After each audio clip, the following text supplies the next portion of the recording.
had me playing power forward sometimes. No, for real. Rail played all 5 positions on the court. That's word up. That's word up. Like, no cap. Rail used to have more rebounds than me some games. You know, man. He stayed on the boards, bro. Boy, talking about the jump. For real, though, dog. Nah, that's crazy. Oh, shoot. That's crazy.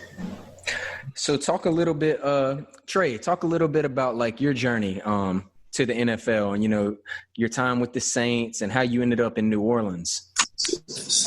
Yeah, man.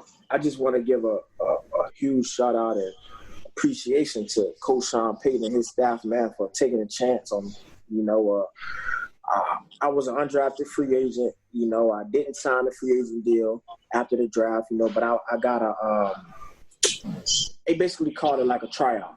You know, for people who don't know, you get a tryout and you come in and you play with other free agents, and it's like a 3-day mini camp. You know, and you pretty much go in and you run plays and do drills and different stuff like that. And from there, I signed like a future deal, you know, to finish the off season and camp and all that stuff. So I just kept progressing, getting to the next level, man. And I was learning behind some of the greatest backs I've ever played with, you know. And I think my whole time since I've been in the league, man, I've had good leadership in front of me and good guys that I could look up to, you know, not only in my position room, but on both football teams I've been a part of. You know, it's been guys who really set the example and set the mold for what guys who's drafted supposed to do and guys who's undrafted supposed to do, you know. So I think my whole mindset with the New Orleans Saints, man, was just going there and work. You know, going there and work, and you never know what can come out of it.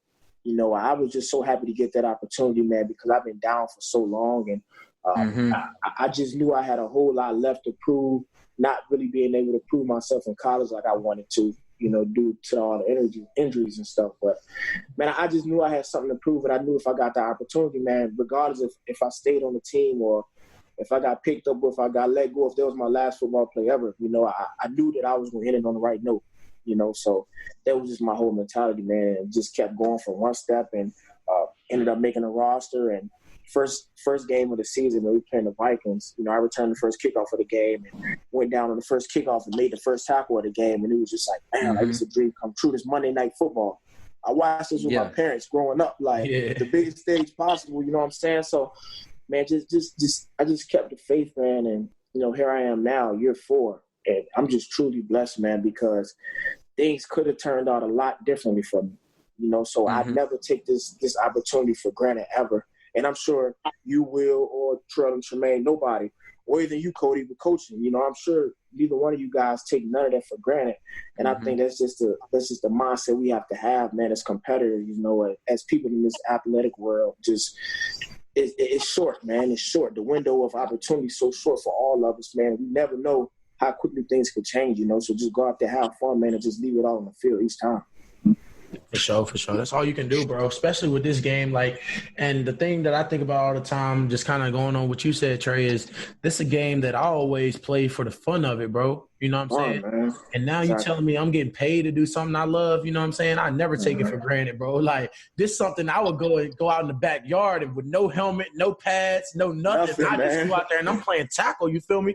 I'm telling you. No amount of money, bro, just because I love to do it, you feel me? Like, so you telling me I can go out here on a Monday night, you got millions on millions of people looking at me, bro. Like, you know what I'm saying? Whether I have good plays, which and I'm going to have some bad plays, you know what I'm saying? But just the fact that I be able to go out there and say that I do it, we part of the 1%, bro. Like 1%, dog. Like, it's crazy.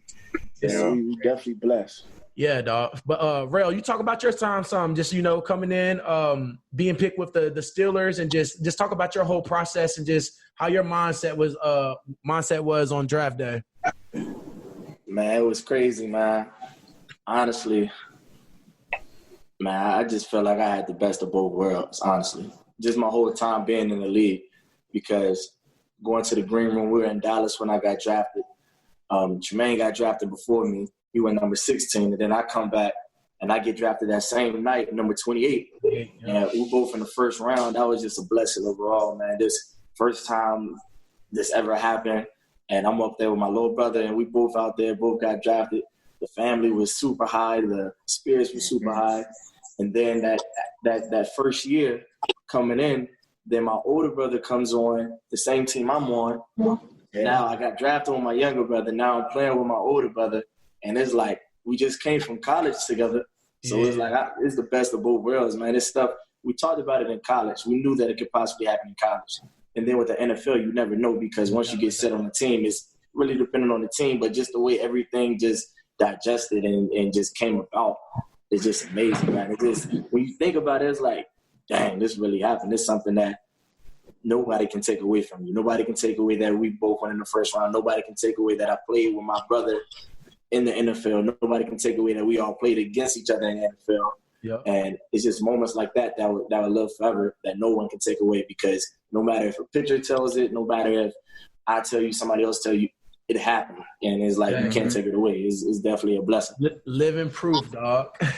Tell you. Living proof, dog. That's what's up, though, bro. That's what's up. So you, so with the Steelers, just like how has everything been with that? Just for the last 2 years in the league, just with both of y'all on the same team and everything. Just talk about that a little bit more. Just how everything's been with that. Man, it's been good. It's been good. You know, coming in with the Steelers in 2018, I've been playing. We've been trying to get to that playoffs, man. We missed the playoffs 2 years in a row. Nail biters at the end. Being out there with my older brother, sometimes we don't kick off together. My rookie year, we don't kick off together.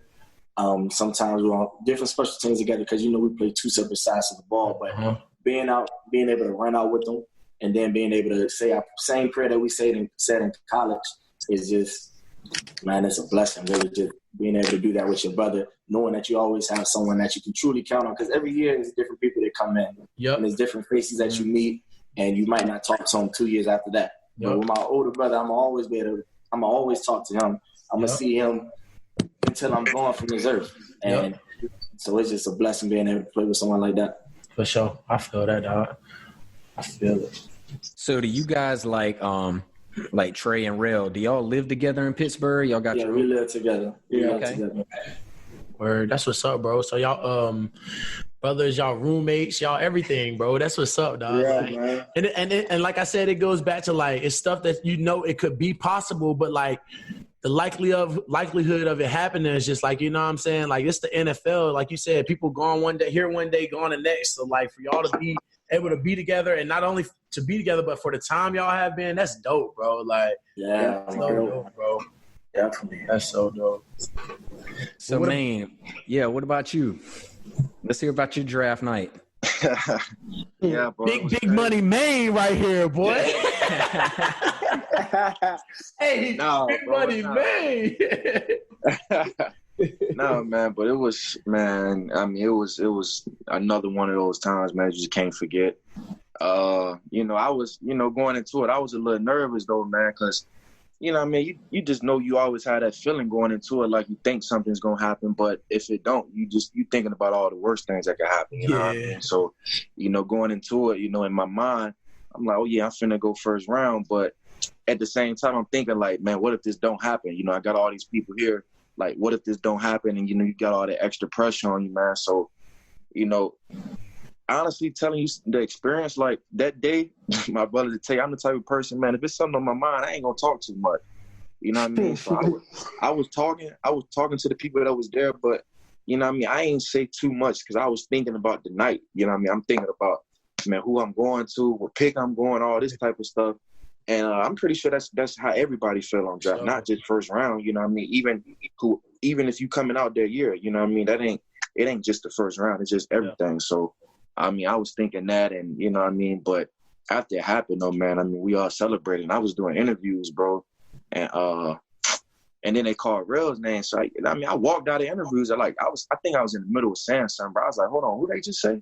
And they told me. So I went over to the balcony, bro. I saw him walk across the stage, man. I said, dang, that's crazy, bro. Like, that's cool. Then I was like, man, this is crazy. And then we really went up afterwards, you feel me, just celebrating. And, you know what I mean? We got good eats and everything like that. And just, fellowshipping with the family, bro. And that's what it's all about, man. Spending times like that with the people you love the most. And, you know what I mean? Just so everybody can just feel that experience and, get to experience something like that. Oh, yeah, for sure, bro. Was there any other teams besides like Buffalo or even for you, Rel, Pittsburgh, that you guys thought you might have a chance of getting drafted by? Man, keep it hot with you, bro. I thought I could have a chance of getting drafted by anybody the way they like.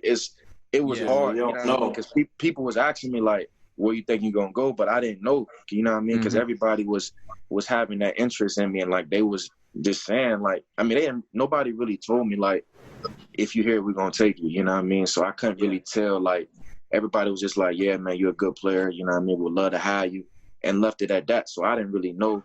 You feel me? So that's what made me a little bit more nervous. Like, man, I don't know who really messed with me like that. But, you know what I mean? Buffalo, man, I love it there. You know what I mean? The fan base, you know, just want to give a shout out to them, man. They Bills Mafia, man. They show love, Crazy. Man. And, you know, I'm happy that I'm there. What about you though, Rel? Like, how was it for you and everything with being picked 28th? Man, really still similar to Tremaine, man. It's like you have a lot of different people telling you a lot of different things. Everyone's telling you, yeah, you're a good player. They don't know what's going to happen in draft night because everything can shake up in 1 second in draft night. If somebody do something unexpected, everything shakes up. So then they're like, man, you're a good player. We would love to have you. We want you here. And your college coaches are asking you questions. Everyone's asking you different questions. Your family, it gets overwhelming at one point, but it's like after the night's over, it's like it's a blessing. It happened. Everything that I've been working for, everything that I dreamed of is here and it's happening. So now it's just time to keep on doing it. For sure. And I can attest to a certain extent with what y'all saying. I think it was a little bit different for me being that I got drafted 4th round. And it was just a little bit different just off the fact that so I had one workout after the draft. After the combine, I had one workout that was for Cincinnati. And then I had 2 visits. I went to down here to Jacksonville for my first visit. And then for my second visit, I went up to New England. So, being that was the only 2 teams that I went on, full visits for, I'm thinking in my head, these probably the 2 main teams. I had talked to the Bucks. I talked to some other teams that, really was interested in me in the combine, super interested. But, people was asking me, they was like, yo, where you think you're going to end up with? I was like, yo, son, I really think I'm going to end up in Jacksonville. I kind of knew I was going to end up here, bro. I knew I was going to end up here or Cincinnati. That's kind of I kind of knew I was going to end up in those 2 places just because of how people was. But for me, it was kind of something that I didn't realize until day 2 of the draft. You feel me? Once day 2 got here, I'm like, okay, I see where picks and stuff are left. I know who's really interested in me. But I guess it is a lot different when you're in the first round. So you probably talk to all 32 teams in the league, you feel me? And they probably all told you, like y'all said, the same thing. We interested in you, but it really all matters. Well, a lot more for y'all than me on just who's picked and who's available. You know what I'm saying? Whereas in the 4th round, you might go off of somebody that you need more than the best person available. You feel me? You know what I'm saying? So it's a little bit different for what I went through. Similar in a lot of ways, too. Yeah, for sure. Yeah, no, for sure. So while we're on the topic of the NFL, I want to hear from each of y'all. What was your first, you dropped the bag on something? You bought yourself something nice. Oh, look. Whatever it might be, a chain. Oh, Lord, look. And we going from oldest to youngest. We getting the big bag last. We going to get the big bag last. Look.